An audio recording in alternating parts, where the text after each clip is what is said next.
arrancó en 1986. Algunos riñen conmigo y me dicen que parte de esta historia debería quedar escrita. Y yo no estoy seguro cómo hacerlo, pero contarles detalles quizás sí puedo. Sé bien que fue en el 86 porque en ese año me gradué de bachiller y ese fue el año en donde el terremoto desoló bastante parte de nuestra ciudad. La mortandad fue quizás más seria de lo que la pandemia propinó. Escombros, polvo y angustia era el común denominador de ese entonces.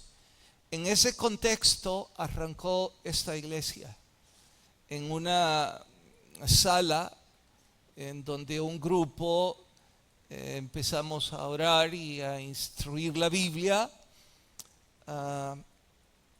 Años después, en el 89, éramos tal vez unas 50 personas o quizás 100, y para entonces arreció la guerra. Si la mortandad no había sido ya bastante, la ofensiva final, así le llamó la guerrilla, en el 89, por supuesto que dejó un baño de sangre en este país. Pero en medio de eso la iglesia siguió. Llegamos hasta, no es que fue un final, digo, parte de esta historia, cerca del 91 se firmaron los acuerdos de paz.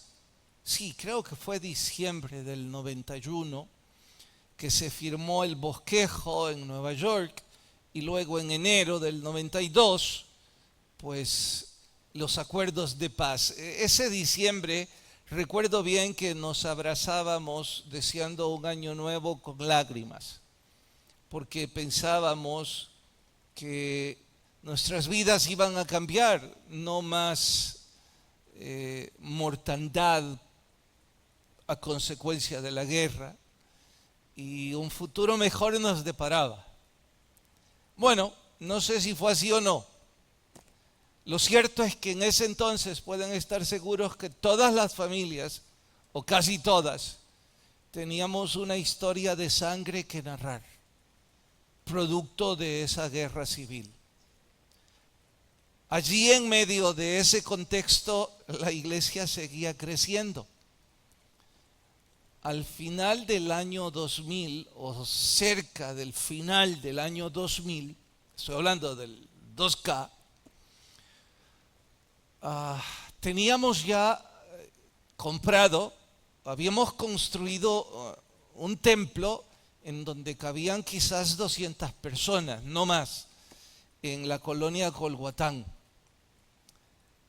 Pobres los vecinos, Teníamos que celebrar 3 cultos por cada culto, porque no cabíamos.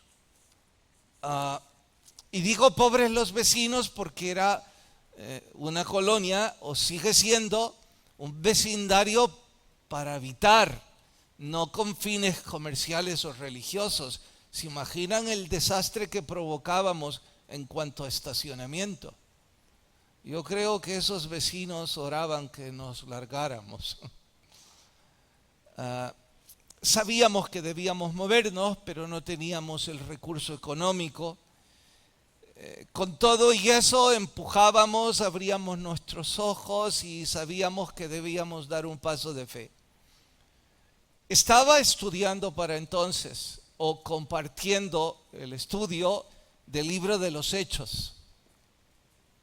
El capítulo que hoy vamos a estudiar me golpeó sobremanera.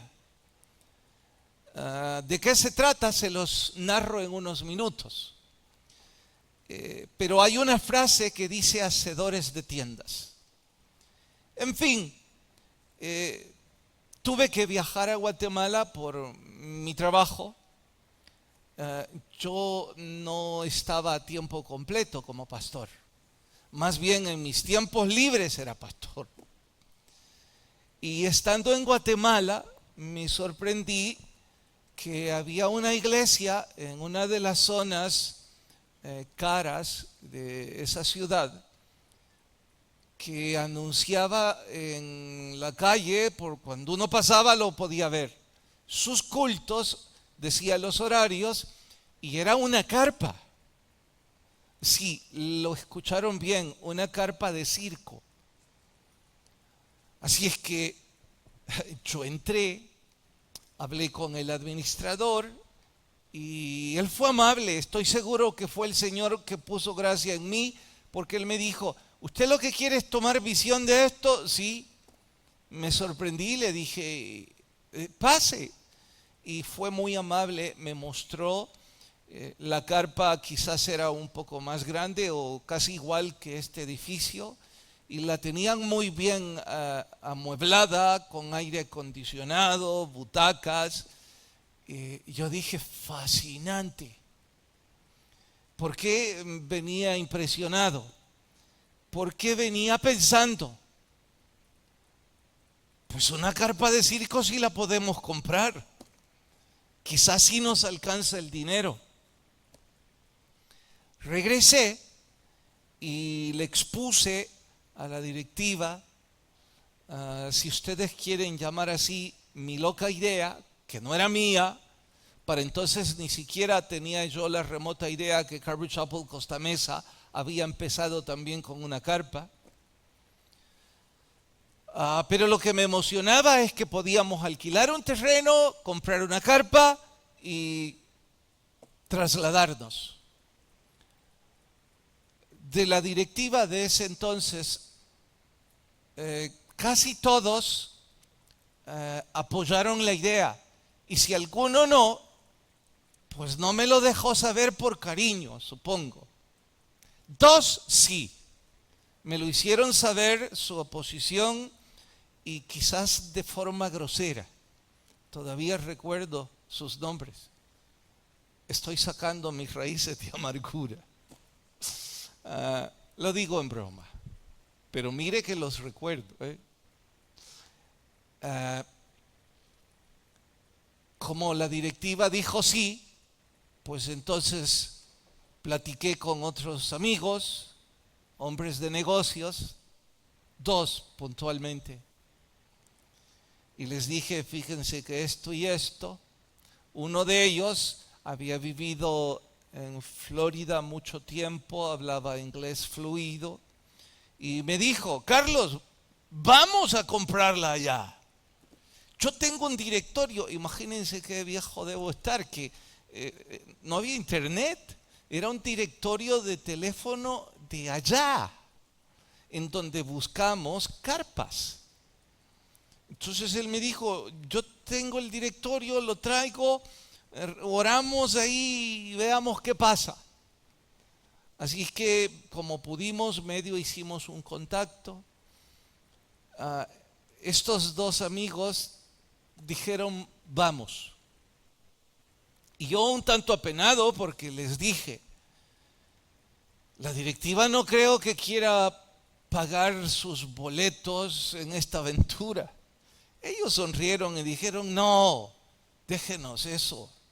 Es más, me dijo uno de ellos, yo pago el suyo. Así es que allí tiene 3 aventureros yendo a buscar una carpa de circo.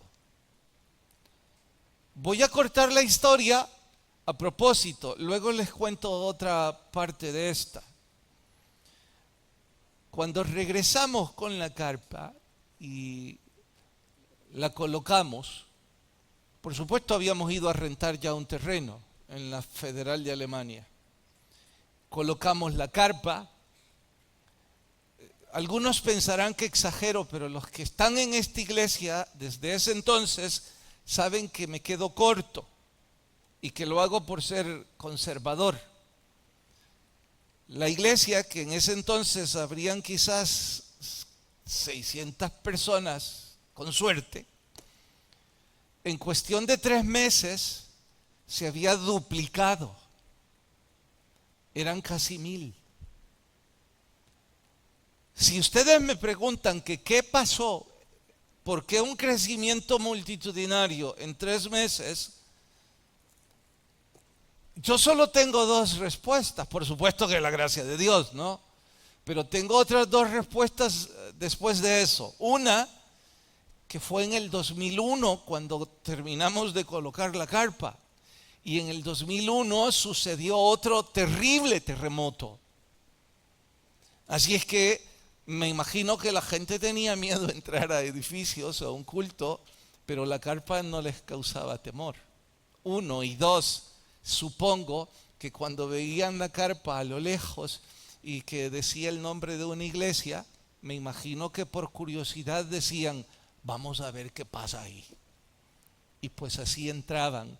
Y así fue como la iglesia creció de esa forma en tan pocos meses. Por si algunos piensan, el pastor, como su trabajo es vivir hablando, se busca las palabras para volver esto interesante. Sí me esfuerzo, pero las pantallas hablan mejor que yo.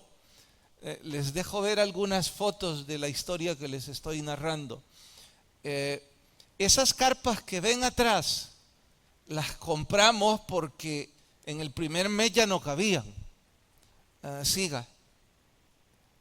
Que pase la otra foto, me refiero. Bueno, aquí ven cómo estábamos apuñados.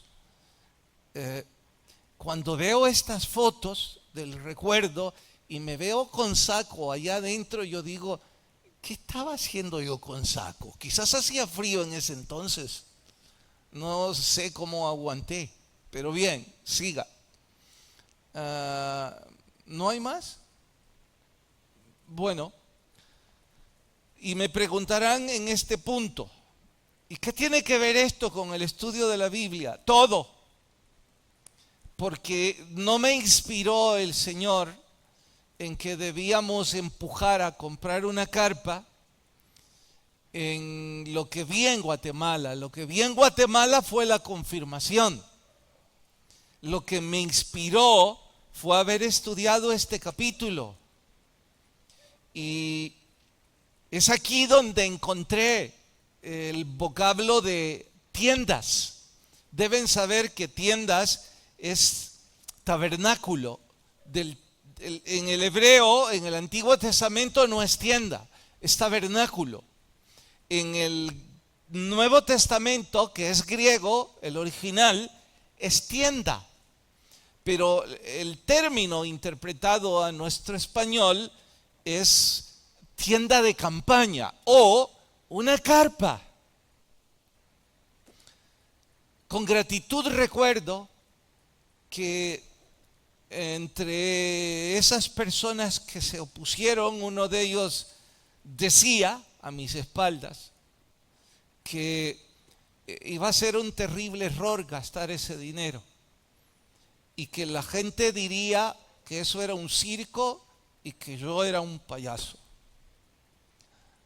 Quizá por la grosería es que recuerdo la resistencia. Y alguna vez tuve miedo, lo confieso, de que se volviera el presagio historia. Pero Dios en su gracia inspiraba mis pasos, inspiraba a otro grupo que me decía, empujemos. Y el versículo estaba aquí en esto, hacedores de tiendas. Por eso, el estudio de hoy, hacedores de tiendas. Vayan al capítulo 18 del libro de los Hechos. Hacedores de tiendas, libro de los Hechos. ¿Listos? ¿Todos ahí? Verso 1. Después de estas cosas, Pablo salió de Atenas y fue a Corinto. El capítulo anterior fue parte de su segundo viaje misionero. Lo estudiamos la semana anterior. Verso 2. Y halló allí un judío llamado Aquila, natural del Ponto, recién venido de Italia, con Priscila su mujer, por cuanto Claudio había mandado que todos los judíos saliesen de Roma. Fue a ellos y como era del mismo oficio, a ver, pare, no sé si mientras leemos está clara la historia, mejor me extiendo yo. Mientras Pablo seguía en su viaje misionero, llega a Corinto y ahí tiene problemas. ¿Por qué tiene problemas? Por el recurso económico. Es decir, no tenía suficiente para quedarse y plantar una iglesia ahí. Pero eso es lo que su corazón gritaba, que debía quedarse y plantar una iglesia. Así es que mientras predicaba con lo poco que le quedaba, se encontró a una pareja, hombres de negocios, marido y mujer, Aquila y Priscila, seguramente en una sinagoga judía. Estos se ponen a platicar y le dicen, ¿y qué haces aquí? Bueno, predicando, pero estoy buscando trabajo. Dirán ustedes, ¿Pablo buscando trabajo? Sí, no le he contado todo. Y ellos dijeron, bueno, mira, nosotros somos hacedores de tiendas. Y ya me imagino la alegría de Pablo porque esa era su profesión tiempo atrás. Él era fabricante de este modo de vivienda muy común en la época. Eran nómadas, eran peregrinos. Así es que se une con ellos. Sigo leyendo. Y trabajaban juntos, pues el oficio de ellos era hacer tiendas. Discutían en la sinagoga todos los días y todos los días de reposo persuadía a judíos y a griegos. Bueno, hasta ahí leemos y oramos. Señor, te ruego por favor que tu Espíritu hable a nuestras vidas y que este pasaje pueda inspirar a otros como nos inspiró alguna vez a nosotros. En el nombre de Jesús te lo ruego. Amén. Porfa, ¿podés encenderme estas luces? Gracias. Bien, ¿qué más sucedió en esta historia de la compra de esa carpa? Creo que deben escuchar esta otra parte y verán cómo tiene sentido al pasaje que estamos estudiando. Llegamos a Florida, no había Waze, no había internet, no habían celulares, solo teníamos la página recortada del directorio telefónico de allá y teníamos que ir hasta Oklahoma. Creo que era un pueblo, no era el estado de Oklahoma, si es que hay un estado llamado Oklahoma. Mi amigo que hablaba inglés dijo, no se preocupen, yo he manejado aquí 15 años, esto es broma para mí. Compremos un mapa y llegamos. 3 días después habíamos llegado, pero descubrimos que debimos haber llegado en 5 horas. Así que parece que el mapa no era del todo bueno, o los que lo usábamos. En fin, éramos 3 o 4 amigos de 35 años, queriendo honrar al Señor. Así que el tiempo era lo de menos. Pasar por restaurantes, bromear, orar. Era un tiempo hermoso. Nos sentíamos en un viaje misionero. Era un viaje misionero.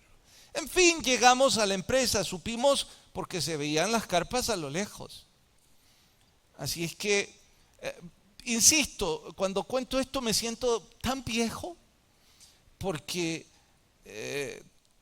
apenas se estaba dolarizando el país y no existían transferencias ni cosa parecida. Entonces, ¿cómo íbamos a llevar dinero? Eran money order, eran una especie de cheques que eran cambiados al portador en los bancos que estaban en la red. Así es que la iglesia, los directivos tuvieron a bien darnos todos sus ahorros.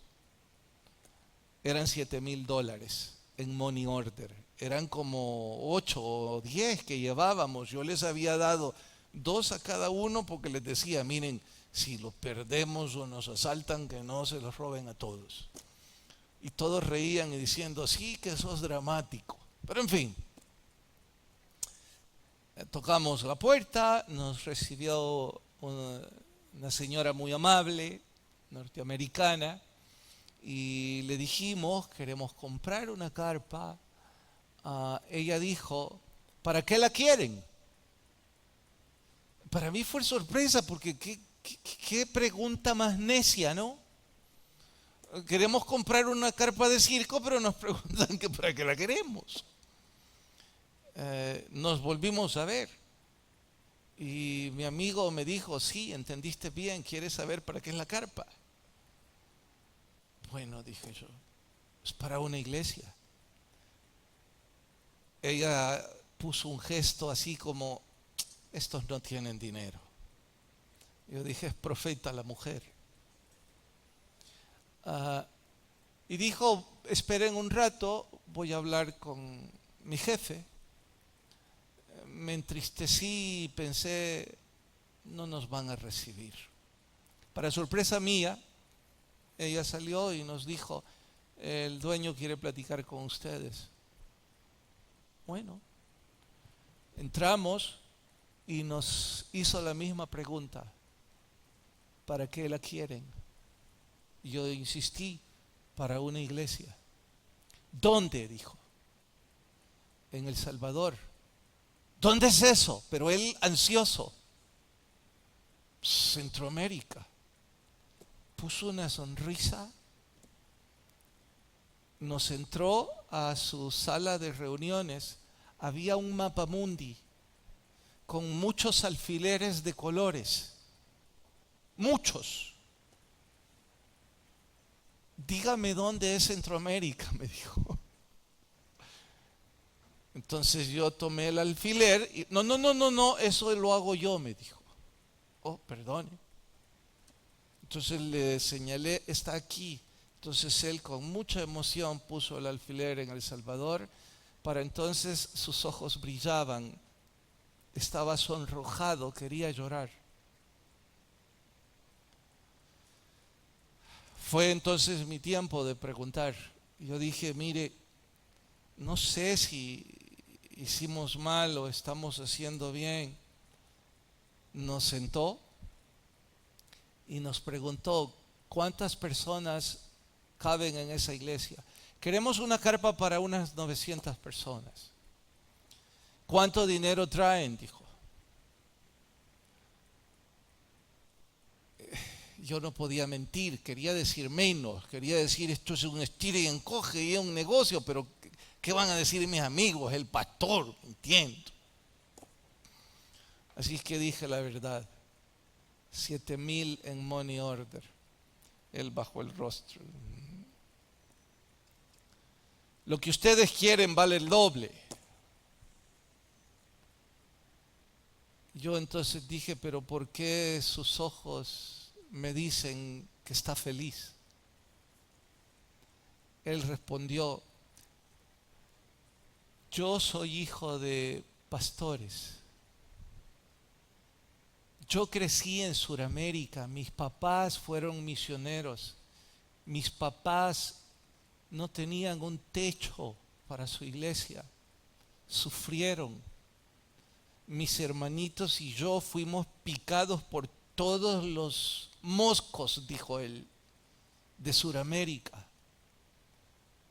Y yo prometí que jamás iba a volver a las misiones. Pero, en cuanto cumplí la mayoría de edad y pude viajar aquí, estudié, fui a la universidad y mi compañero de cuarto enseñó la foto. Resulta que era otro cristiano. Y llegó un catedrático que era otro cristiano. y predicó que en qué íbamos a poner nuestro talento. Ambos estaban estudiando ingeniería civil. Los dos supieron que el Espíritu Santo estaba hablando a sus vidas, y cuando salieron de esa clase, ellos dijeron: nosotros debemos construir templos para misioneros. Eso es lo que Dios nos está llamando. Dijo: deben saber que yo no construyo carpas para circos. Y si me hubieran dicho que era para un circo, les cobro el triple o los saco de mi oficina. Yo construyo carpas para iglesias.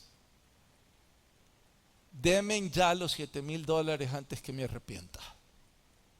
Nosotros sacamos un montón de papeles y él riéndose: ¿qué es esto?, dijo.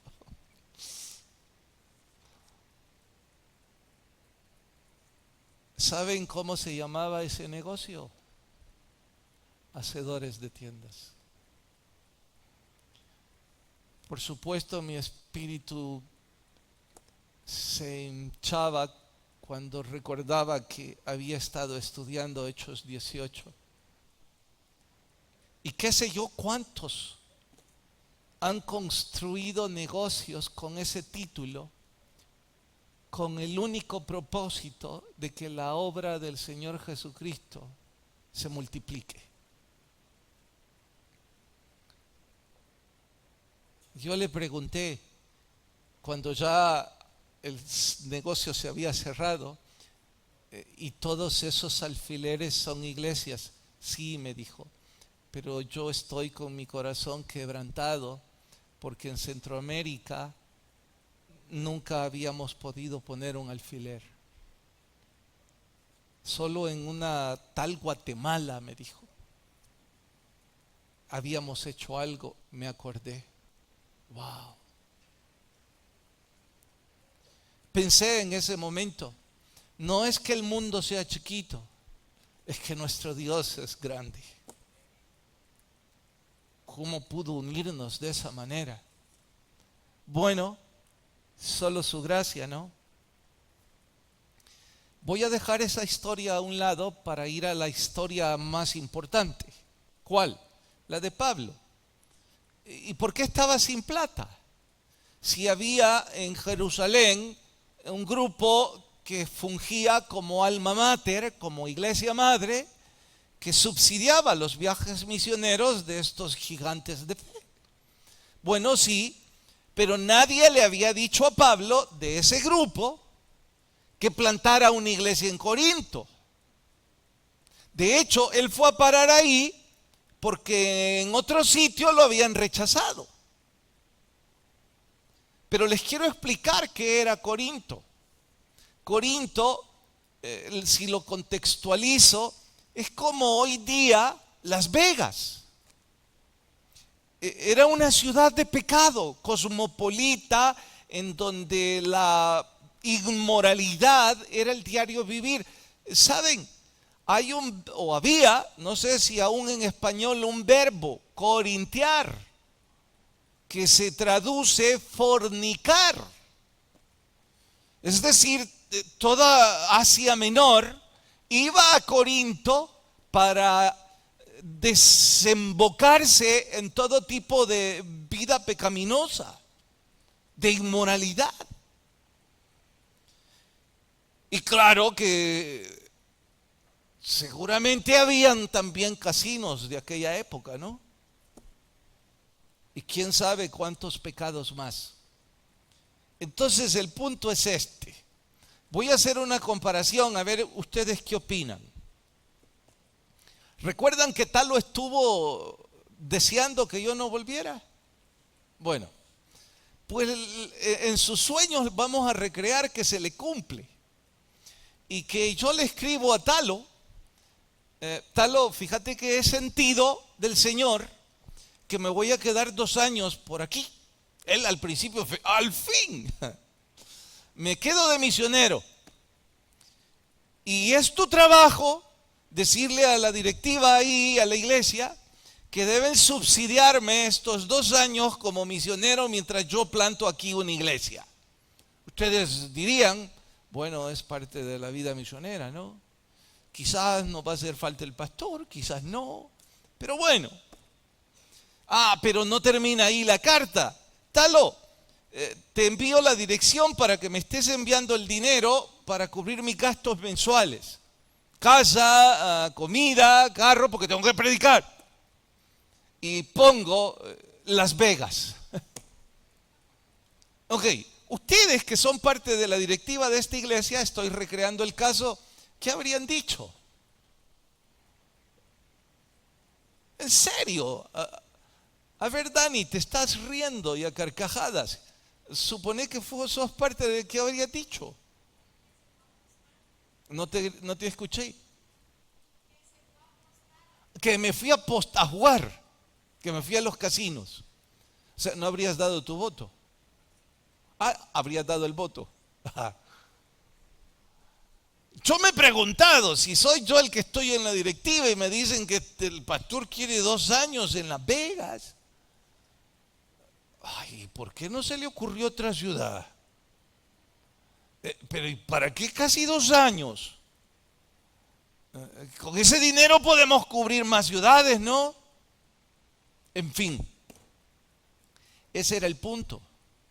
Pablo no quería pasar la vergüenza y la ira de que el comité en Jerusalén refutaran lo que él sentía era del Espíritu.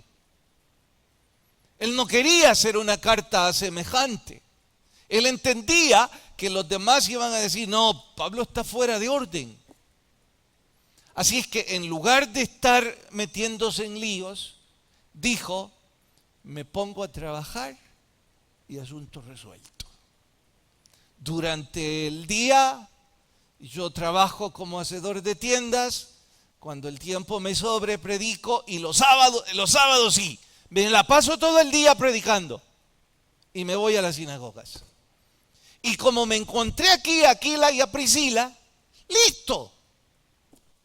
Así sucedió. Eso es lo que estaba pasando en esta historia. Ahora llega el punto de aplicar esta historia a nuestra propia historia.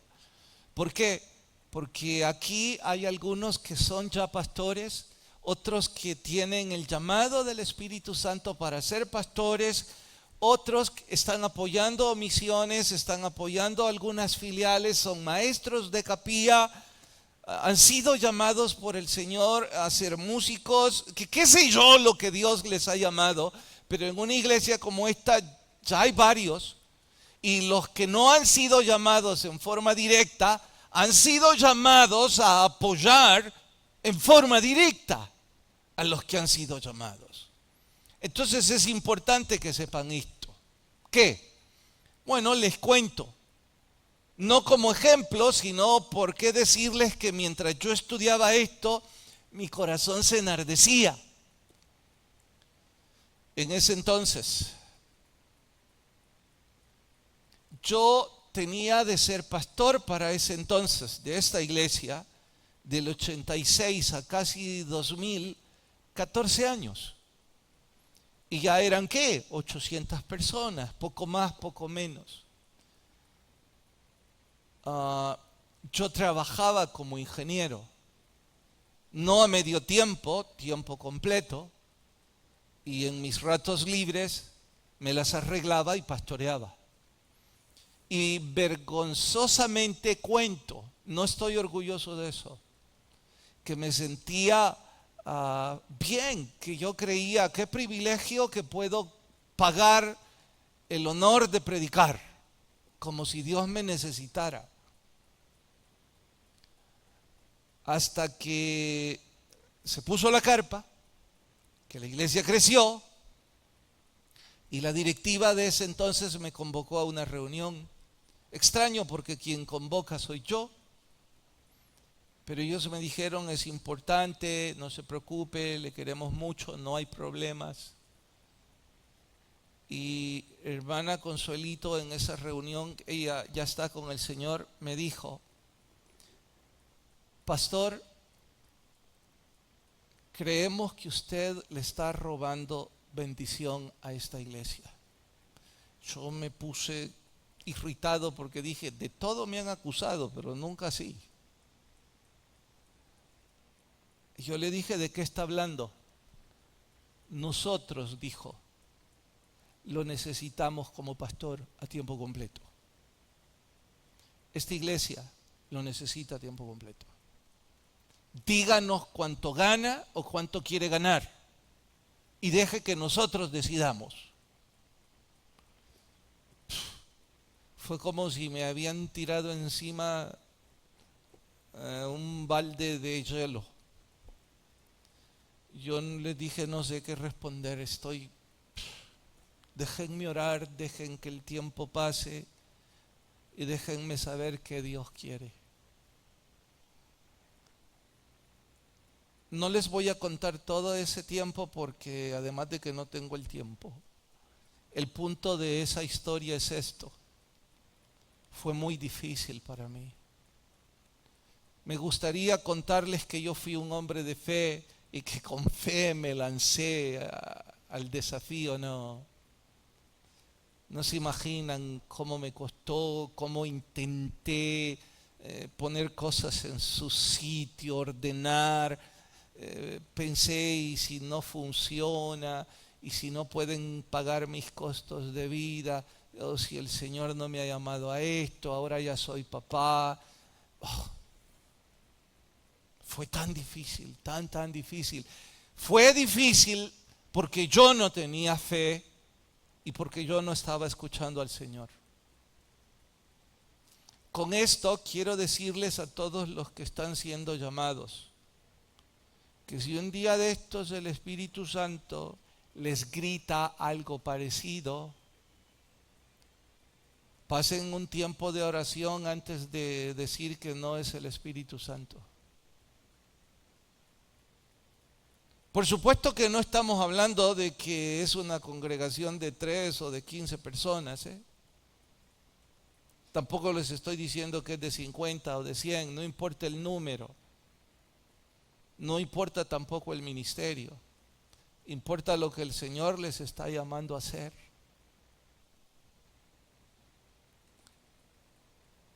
De hecho, debería responderse cuál es el propósito de Dios para su vida. Y si usted es una persona que hoy por hoy ya ni siquiera le preocupan sus costos de vida, como a un hombre de 35 años, y siente el llamado, yo le preguntaría, ¿ya se dio cuenta que dentro de muy poco tiempo usted va a estar en la presencia del Señor y que el mejor negocio de su vida que usted podría hacer es invertir en la vida eterna? En lugar de acabarse sus años en esta vida que no trasciende.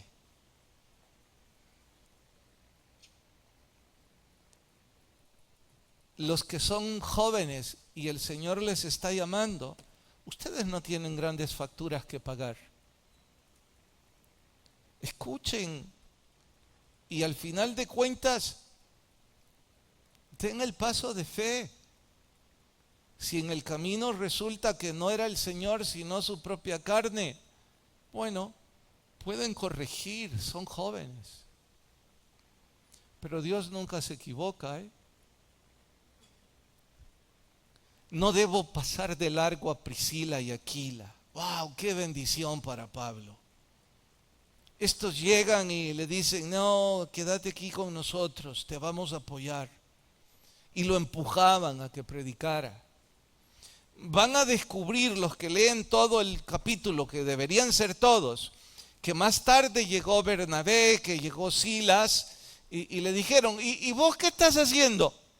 Trabajando en lo secular. Pues no, mira, aquí te traemos un apoyo económico, lo tuyo es predicar. Ahí lo van a encontrar. Pero, entre tanto fue Aquila y Priscila, hombres de negocios que catapultaron y apoyaron y ayudaron a Pablo. Dios bendiga a los Aquilas y a los Priscila de todas las iglesias y todos los ministerios. debo testificar y agradecer a Dios que en esta vida de 30 y algo de años de ser pastor, habrán sido enviados a mí, qué sé yo, si 15 o 20 Aquilas y Priscilas, que han sido una bendición grande para mí, un apoyo emocional, moral, y quizás a eso los está llamando el Señor a ustedes, ¿no? Que hay una de las filiales o misiones que necesita a un Priscila y Aquila que les ayude y les apoye. Porque la mayor parte de ustedes ven una iglesia aquí que tiene ventiladores, aire, un equipo, edificios, pero esta no es la historia de la iglesia. La historia de la iglesia está en las misiones, está en las filiales, en donde les puedo asegurar que ustedes son necesarios. Verán más tarde, los que lean completo el capítulo, yo ya no puedo seguir porque ya encendieron la luz roja, que apareció otro llamado Apolos. Dice que era poderoso en palabras, elocuente, increíble, orador, y que enseñaba. Cuando Aquila y Priscila lo escucharon, el matrimonio se volvieron a ver y dijeron, a este le falta. Es un gran predicador, pero no conoce nada sobre el Espíritu Santo, no conoce sobre la resurrección. Así que cuando terminó de enseñar, qué educación, qué tacto el de Aquila y Priscila, lo llamaron aparte y le dijeron, mira Apolos, estamos impresionados con el don que Dios te ha dado. El Espíritu Santo te usa de manera increíble, pero te tenés que preparar un poco más porque hay cosas que no sabes. Y ellos se volvieron tutores, mentores de Apolos. Días después es que se reconoce a Apolos entre los grandes predicadores de la iglesia primitiva. Entre Pablo, Cefas o Apolos. ¡Wow! Vaya catapulta, ¿no? De acuerdo, pero no se les olvide quiénes fueron los mentores, los tutores de dos de esos grandes predicadores. Me refiero a Pablo y a Apolos. ¿Quiénes fueron? Aquila y Priscila. Dios bendiga entonces a los Aquila y Priscila.